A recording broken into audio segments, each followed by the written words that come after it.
So we could discuss it. Any questions come up? So we'll start like this. We'll start without the sheet, and then if this, you can look at the sheet. If it's what we had on the board, it's different than what I had on the board. It's a different layout, but it's the same idea. Hope it's not going to confuse you. It might be. I think it's going to be simpler. If you want, we can go through the sheet. If you're all up to it. But I think maybe we'll start with something else, something lighter. Okay, so I said yesterday we're going to talk about exercise. Are you allowed to do exercise on Shabbos? If you enjoy it, you're allowed to do it. You're allowed? Yeah, if you enjoy the exercise, you're allowed. But there's a catch. The catch is if it's a type of exercise, some exercises, the purpose is to bring you to a sweat. I'm using the term sweat, that's the language used in halacha, bring you to a sweat, which could also mean that the purpose of the exercise is to really people are running, yeah? Why they run? Okay, it's not specifically sweat, but it's to get you, to work you up. So if it's in that category, where it's to bring you to a sweat, it's like a very intense type of exercise where you want to get your heart pumping and you're getting sweated up, that could be an issue. So if it's very intense, yeah, makes sense? You follow what I'm saying? Yeah. You don't sweat when you work out, no matter what you do. Like I can go sit in a sauna for an hour and I don't sweat. To do what? I can sit in almost a sauna for an hour and not sweat. That's impressive. Okay, but the point is, fine. If we're saying is if it's a very intense exercise where the purpose is to get you to a sweat. You're saying what? 1 second. You're saying what if it's something that does get other people to sweat, but not you? Like some people don't Because sweat as much. Right. Sweat, like run 3 miles and not sweat. Right. I hear your question. But what's the purpose of the exercise? Make you feel better. But you're running. But you're talking about running, Yes, like you're literally running. Yeah. So usually when you run for a long time, at the end you're sweating. No? No, I'm running to make myself feel good. Right, but the purpose is, What's it called? You release adrenaline and cortisol. yeah. It could be that that's okay, because if it's not, you're saying it's not really meant to bring you to a sweat. It's just to get you to sweat. So it's probably, yeah, so that should be okay. But there's another issue, I still want to look into it. I was looking up the other day, I went to go it again, and I was thinking about it as I was walking. There is a separate issue of not running on Shabbos. So there is exercise and then there's running. So even though we're saying you're allowed to do exercise that's enjoyable, but running is an issue because you're not supposed to take big steps on Shabbos. So actually, that will be an issue because of a different reason. Because you're not supposed to take big steps on Shabbos. That's what it says, because it's called weekday activity. Big steps / running. Only if you're running for a mitzvah, you're going to shul, you're going for a mitzvah, then you're allowed to run. So this exercise, and then some of the exercises is running, but running happens to be something that you can't run on Shabbos unless for a mitzvah. So running will be a problem. So now I'm realizing that it's, even though you're allowed to do it for enjoyment, but if you're running, that's an issue. Yeah. So you can't actually run, but then you walk fast. Like if you're going to your meal, you walk. It says brisk, big steps is an issue. The steps are more than a cubit from foot to foot. What if they're little fast? A cubit is about a foot and a half. Okay, this is a cubit. This is about a foot. So from foot to foot, it should be a cubit. That's what it says. In other words, walk regular, but don't take big steps. So big steps is the same like running. Running is big steps. So big steps, running, it's the same idea. It says you're not supposed to. So you shouldn't like walk fast. Yeah. You can walk fast, but not big steps. In other words, regular steps, fast is okay. But it's like taking bigger steps than regular. Regular steps are not big steps. The big steps are same like running, just it's not as intense, it's not as quick, right? But there's a big step in running. Running, you're always taking a big step. But by running, you're going faster. The speed is faster. So the issue is big steps. Yeah? Yeah. So, two questions. First, what about using weights? Is that okay? If that's an extra, like, it's a thing, are we allowed to use weights? Develop something like that also. If you're actually enjoying it, Yeah. in other words, sometimes people who exercise they don't enjoy, but the doctor says, you gotta do it. It's like, I can't wait till it's over. That's not allowed. If you're actually enjoying the actual exercise, then halachically it's okay. And second question, you know how there's like this thing where if you take meds every single day, you can take them on Shabbos. Yeah. What if you do a certain exercise every day? Maybe you don't enjoy it fully, but it's every single day. Can you do it on Shabbos?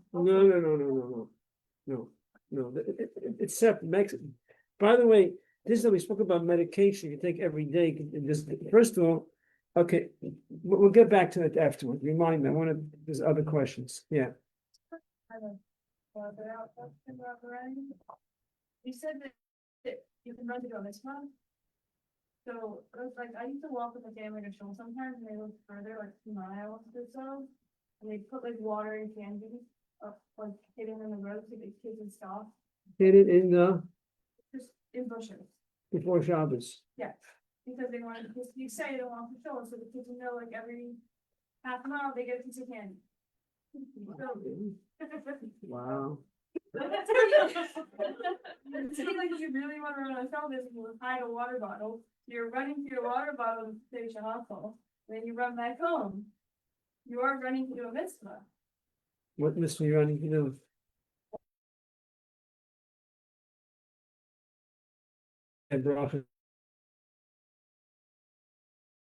So why is it a mitzvah? Do you say Asher Kiddushanu Mitzvah Savanu when you say a bracha on water?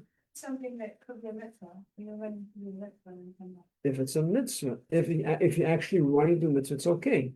But drinking water is not a mitzvah. You're supposed to say a bracha before you drink water, but it's not called a mitzvah. The act of drinking is not a mitzvah. Yeah. Regarding like running and walking, what if someone just like has naturally larger strides, like you walk fast naturally, is that No, the regular walking, that's a person walks. It's all about like specifically like they do exercise? they walk fast. The people are taller will also naturally walk.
So if you feel it's going to make a big difference in your, then probably you could, but it's hard to say it's for sure a mitzvah, because you're running, to be there on time. Usually they wait a few minutes for you. It's not usually a deal breaker running to your host. The deal breaker is like when you leave. If you leave late, you're gonna get late. Sometimes people like, they leave so late and they're running and running and they're running, right? They're running and they're getting there and they're walking a half an hour late. And I was running. Yeah, if you started late, then if you start earlier and you don't have to run, you come in on time. So the running is not what makes a big difference. Like sometimes people speed, they have to get somewhere really fast. And they're speeding and they're trying and there's traffic and they're driving themselves crazy. They're saving 2 minutes, driving themselves nuts for an hour on the road. You don't save time that way. So I'm just saying it's not necessarily the running itself is saving so much time. I mean, unless you're an amazing runner, like you could run you run really, how fast can I run? You go a little faster, So if you're talking about someone going to show and men are going to show, they're going to miss davening with a minyan, that's called a mitzvah, needing down with a minyan. But coming to your host a few minutes late, not that I encourage coming to your host late, come on time, but I'm saying a few minutes to say you're allowed to run because of that is, it can be a situation you have to make a judgment because of what's, your relationship and, the family, let's say. It could be that you'll say, it's going to make a big difference, these few minutes, but usually it's not the case. Okay? Yes. I'm really good at what's in the thing. And I'm very still about not completely. You're the person in Kiddush and you're running to get there in time because they're waiting for you? That's what you mean? The question applies more to the men you're asking who make Kiddush. The men who are making Kiddush. But what if it's like hypothetically, if I can also. Yeah, I mean, Finish and like, if I don't get home on time, like, they just even. Yeah, for sure. Yeah. If you know that you're coming late, they're gonna eat without Kiddush and you're running to get there in time to say Kiddush for them. Yeah, then it's yeah. We're talking about Kiddush. So my father-in-law is a chazan in a show, and he also does the Kiddush after davening. They have a Kiddush. The Kiddush is actually downstairs in the dining room down in the auditorium downstairs. So we had an issue that a lot of times people would come to the place for Kiddush and they would eat without hearing Kiddush. So we do is we make Kiddush upstairs before they left show, and then they'll come downstairs and have Kiddush and eat. And otherwise, if we didn't do it upstairs, you'll come downstairs and eat right away. But actually, you're really supposed to do Kiddush in the place you eat. But because the same building, not a different building, and you have intention, so there are opinions that say it's okay. So in that situation, it's okay. Because otherwise, it's not eating without Kiddush. So just another example of that. Okay. Yeah. Okay. So talking about someone mentioned about if you take medication every day, you also take it on Shabbos. We discussed it. So I was looking into it more. First of all, not everyone agrees to it. There are the opinions that hold that way, and they're reliable opinions, so that you can rely on. But not everyone's. It's not black and white. In other words, it's not according to everyone. So it's something that you rely on when you need to. And also, I'm still looking into it. It could be that does not apply to topical medications like ointments. The way, at least the way I see now, applies to oral medication. But topical ointments, where if someone sees you, it's very clear that you're taking medication.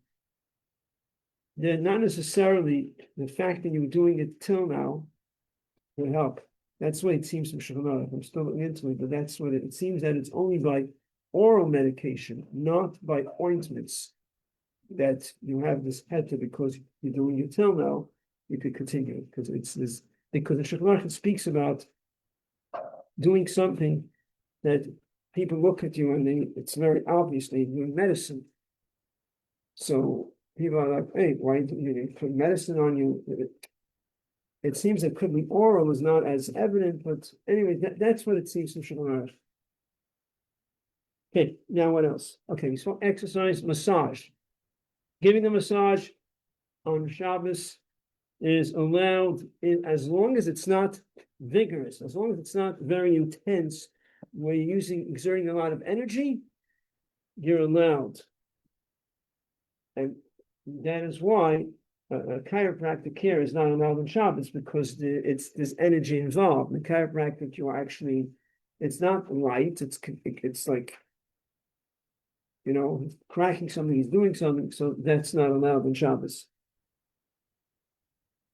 We spoke about hot water bottles or heating pads, hot heating pads filled with water, and I think we mentioned that it's an issue, right? We said ice is okay, there's an issue.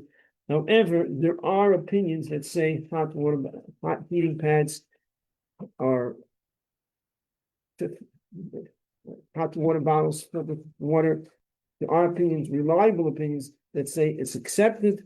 So therefore, like we said, when it comes to medicine, especially if it's something that you feel is very important, and it's a doubt if you're in that category, if you're allowed. So there is leniencies to use hot water bottle. Now, when you get the water from, you can't take from the tap, you have to take from the urn. Then if you have to be careful how you mix it with the cold water on Shabbos, fine. But there is a reliable leniency using heating pads or hot water bottles on Shabbos. The logic is because people use it also not for medicinal reasons. They can use it to make themselves more comfortable. They're feeling a little, under the weather, whatever. So a heating pad is not necessarily for someone who has an ailment, who's sick. It's also for light things. That's not an issue.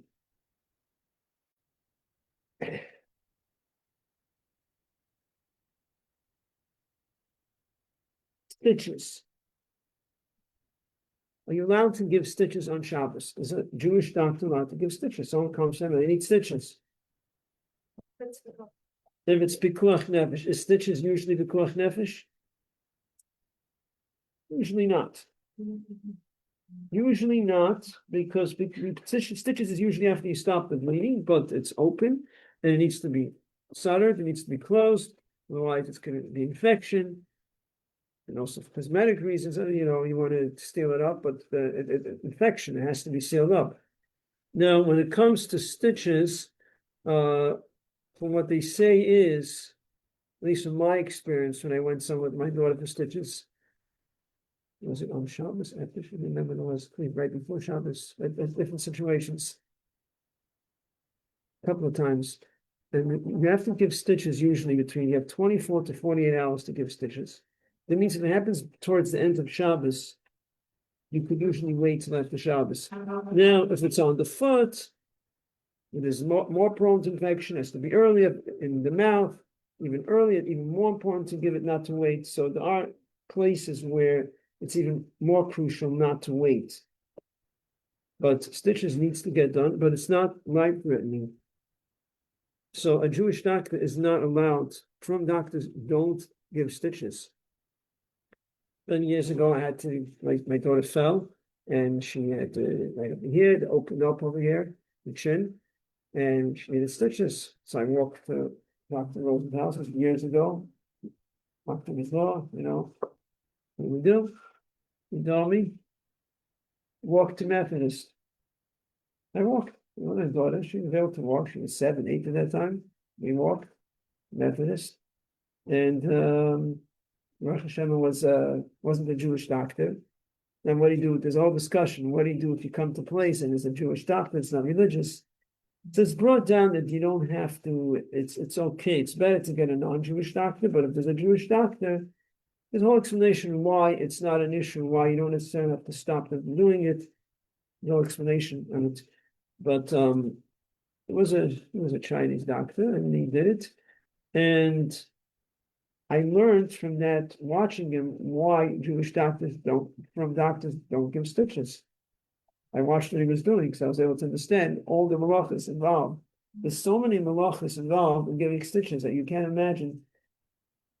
First of all, sometimes before you give stitches, so there's some extra skin that has to come off, like extra little skin that doesn't belong there. So before they want to stitch it up nicely, they have to tear off a little bit of skin.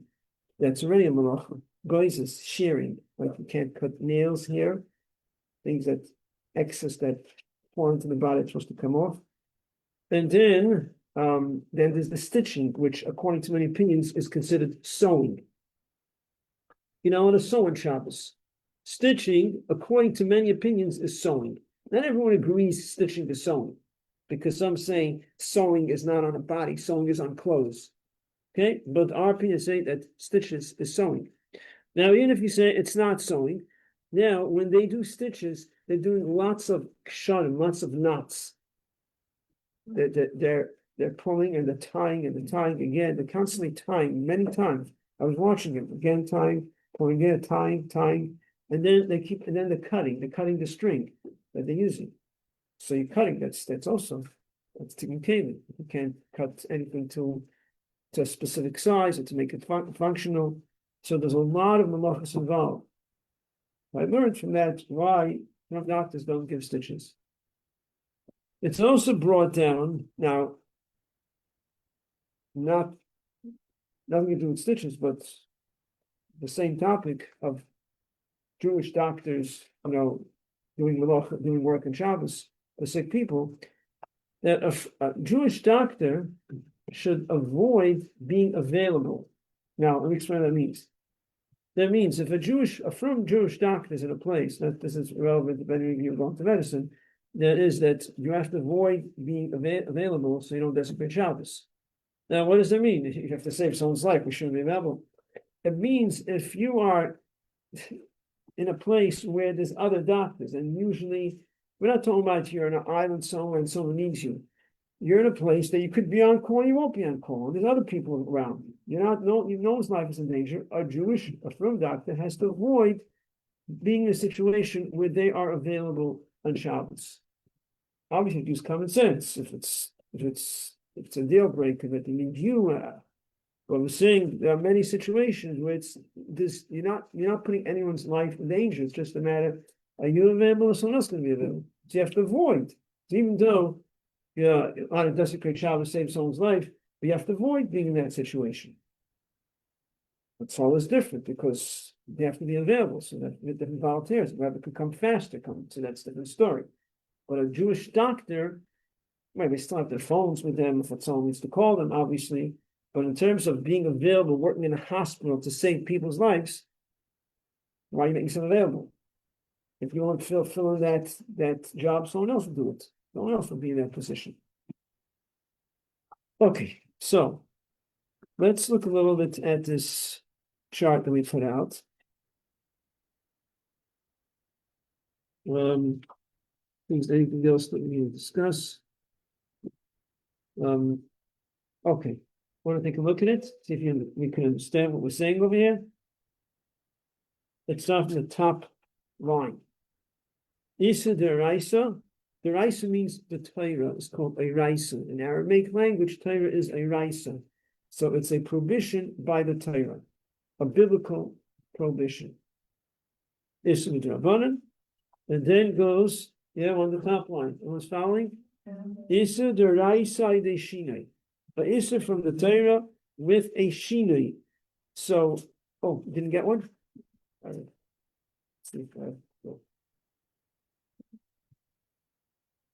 Issa from the Torah, the shinui with a shinui in an unusual way. Now, it doesn't say goy, so you have to understand we're talking about a Jew. A Jew doing a biblical transgression with a shinui in an unusual way. Which turns it into a shmuz. So you can put an asterisk or whatever right in here, shmuz. And then the next one is Isa deraisa de goy, Isa from the Torah, a biblical transgression, doing it through a goy. That is also a shmuz. So you can fill in and write shmuz, a different type of shmuz. Then in the next box, we're going to have shmuz to shmuz, but explaining what type of shmuz to shmuz it is. So you have, Isur d'Rabbanan al yidei shinui, doing a rabbinic transgression with a shinui in an unusual way. So, who is doing it? I didn't say a guy, so that means you're doing it. The Jew is doing it, a rabbinic transgression but you're doing it in an unusual way. So it's a type of shvus to shvus. So write down in the box, that's shvus to shvus. Yeah? Clear so far? Next box is Isur de Rabbanan al de Goy, a rabbinic transgression through a Goy. So it's another type of shvus to shvus, because you're asking a Goy, which is already a shvus, and you're asking him to do Isur de Rabbanan, so that is shvus to shvus. But this is a more lenient type of shvus to shvus. So the one that we just did right before, the box right before, Isur de Rabbanan al yedei shina, rabbinic transgression in an unusual way. That's a Jew doing it, which is shvus to shvus, is a stricter type of shvus to shvus because it's a Jew that's doing it. Whereas over here, it's the guy that's doing it. The result is also shvus to shvus, but it's lighter because it's the guy that's doing it. Or Isur midaraisa, a Isur from the Torah, al yedei goy, through a guy, im shinui, with a shinui, telling a guy to do an Isur from the Torah. So that's already a shvus, telling a guy to do Isur from the Torah. That's one shvus. But you're telling him to do it with a shinui. You ask him to do it in a funny way, doing it a different way. So now that becomes shvus to shvus. In other words, there's two types of shvus to shvus over here when it's being done through a guy. Telling the guy to do a rabbinic transgression. Guy is shvus. Rabbanan is shvus, so it's shvus to shvus. Telling a guy to do something that's prohibited by the Torah, that's one shvus. You're telling the guy to do it. Now you're telling him to do it with a shinui. So it's another shvus. So it's two shvus. So it's shvus to shvus, which makes it lighter. But so in this category, it's everything is through a goy. Now,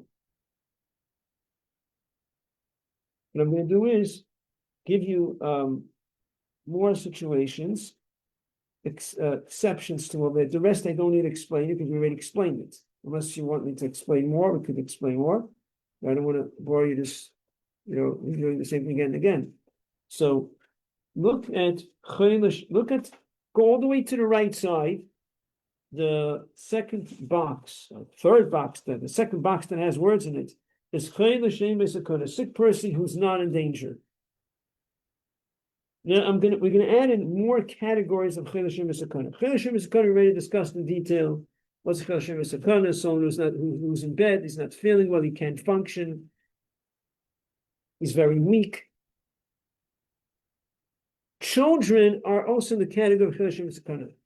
All children up until the age of which age? Different opinions. Some say till 3, some say even till 9. Are in the category of chayil Hashem v'sakana. It means if they have a need, some say it's only a need in regards to eating, some say, many people say it's with other things, that's something that's important for them, something for the, now, we don't mean a kid wants a lollipop, something that, something that's important for their well-being, they're in that status of chayil Hashem v'sakana, which means you're allowed to tell a guy to do things for them. Okay, it has to be done, it can't be just, again, the child wants something. No, something that's important for the well-being of the child, but the child is not in danger. Because if the child is in danger, then there's nothing to discuss. Something that's important for the child. By the way, talking about children, if the child is under 2 years old, the child is under 1 or under 2 years old, but a child that's very young, for sure under 1, is in the category of chayla sheyesh v'sakana. He's in the status of a sick person that's in danger. Now, it doesn't mean he's in that status, God forbid, that we're going to say children are in that status, the healthy children. In terms of Shabbos, in other words, if they have a need for something that's crucial for them, because they're not feeling well, but they're not, quote unquote, in danger. No doctors say their life is in danger, but they're not well. not feeling well. They need certain medical something. We treat them like yesh sakana. Obviously, we don't go to the extreme, desecrating Shabbos just like that. But we have a lot more flexibility with them, that we can do things that are even not permitted to be done for someone who's Amish Sakana. Then in other words, if necessary for the well-being, you need to transgress a biblical transgression on your own. Let's say it's necessary, you could. But again, if necessary, obviously you try to do it with Shinui, because it's not the regular status of Chelesh Yesh Sakana. It is the regular status of someone whose life is in danger, that you don't think, you just do whatever you don't start doing things in an unusual way, you just do the regular thing. Only by a woman who's in labor, though their status is they're not considered life in danger, but over there we explain you do try to do things in an unusual way. But in a regular situation, someone's life is in danger, you don't start doing things with a shina.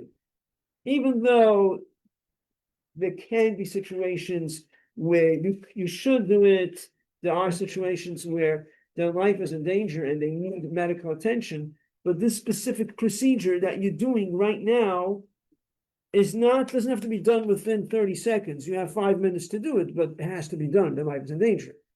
And then there can be opportunities where you can do things in an unusual way.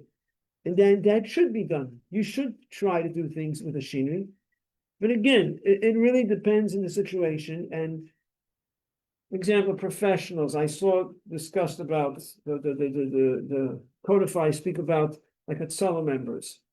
Like theoretically, according to what we explain now, there can be things they should do in an unusual way. Practically, they don't.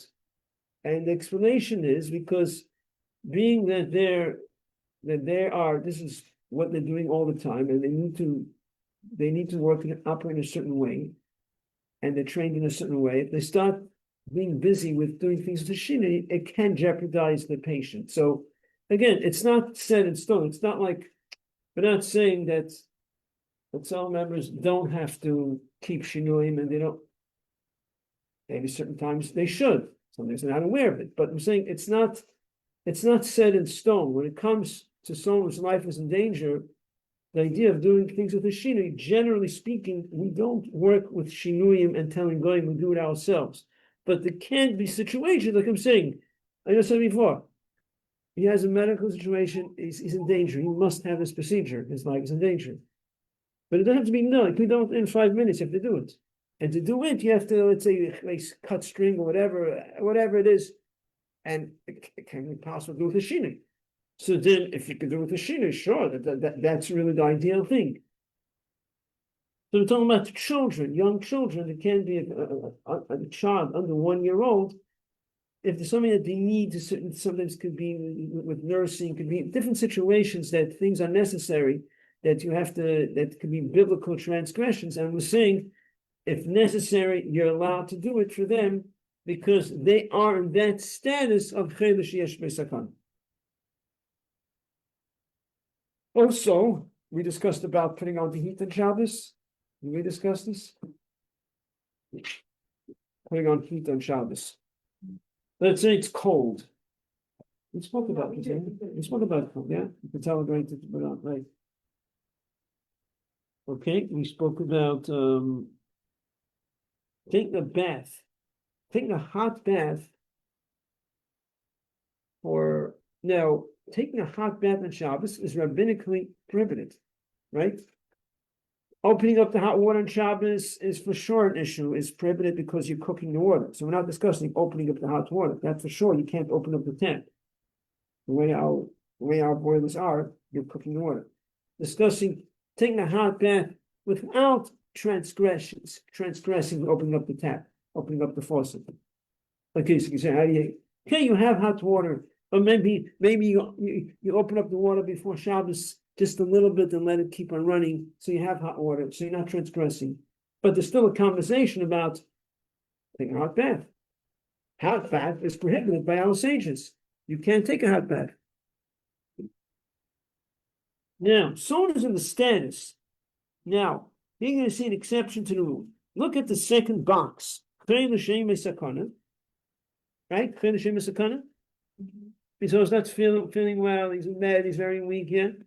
Now, Isur Midrabanan, a rabbinic transgression, meaning a Jew doing the rabbinic transgression. What's the halacha? Forbidden. Exception is medication, oral medication, there's no way for him to take it, right? There's another exception. And that is taking a hot bath. A hot bath, they will lenient.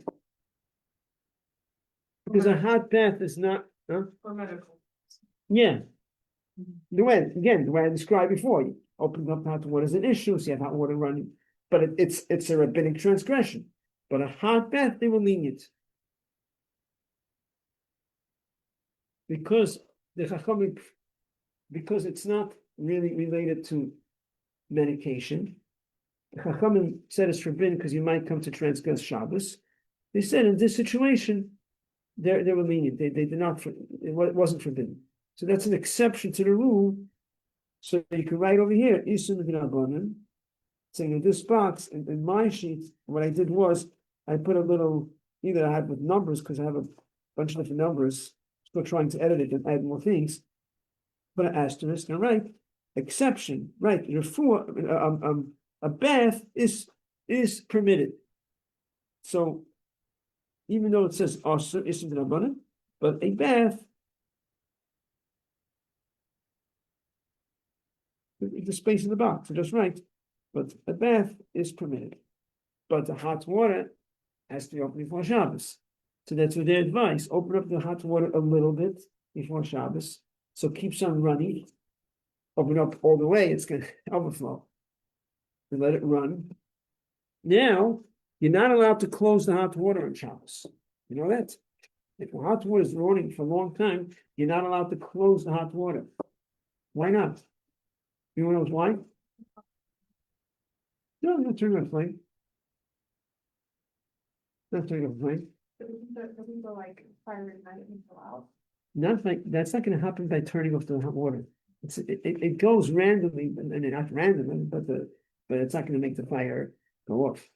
The reason is because as long as you take hot water, there's constantly because it works with pressure. Hot water is coming out and cold water is going into the hot water tank.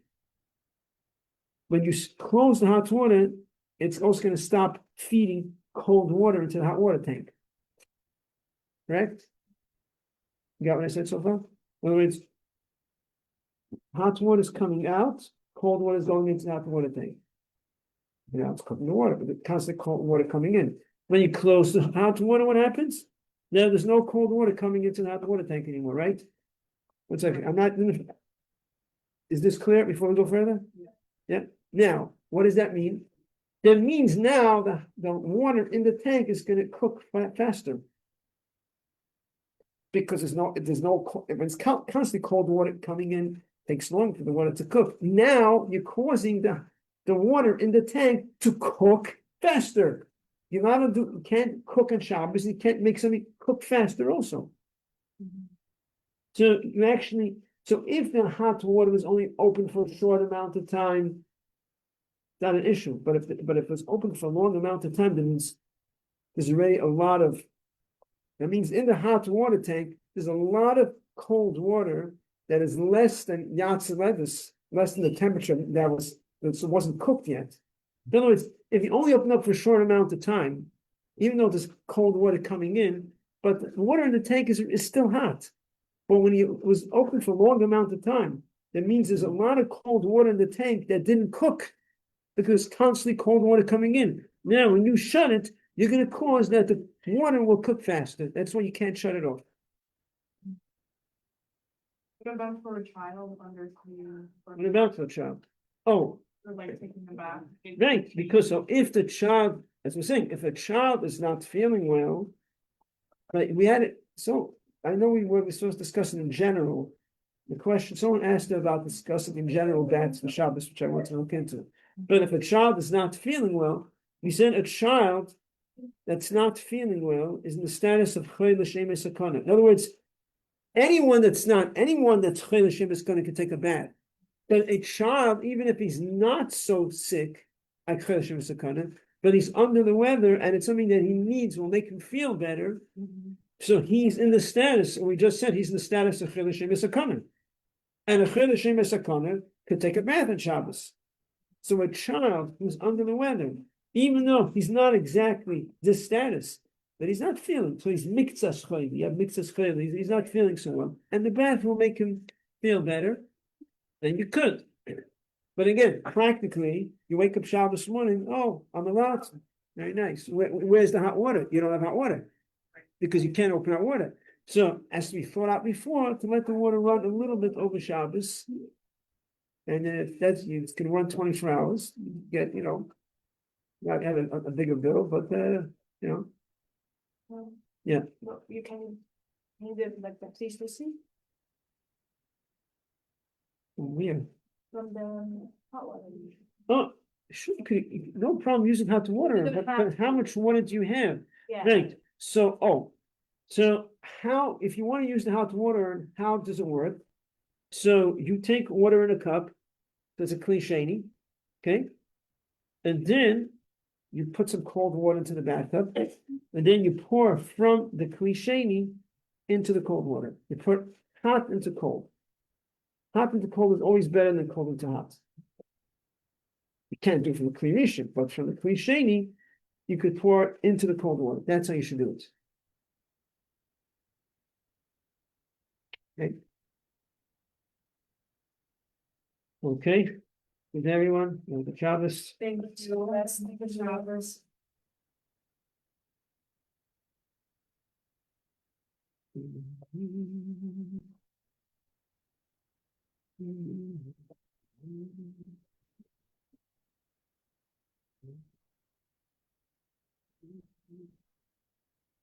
Oh, so.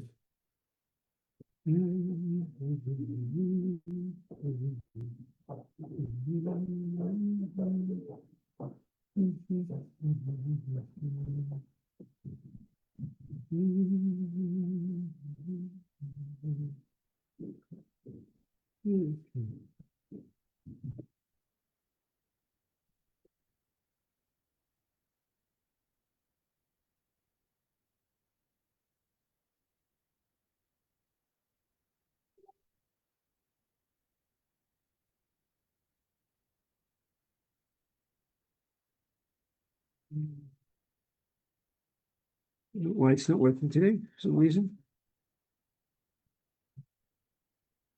You want to shut it off? Usually I'd figure it out, but now it's not. So let's show this and all this fine.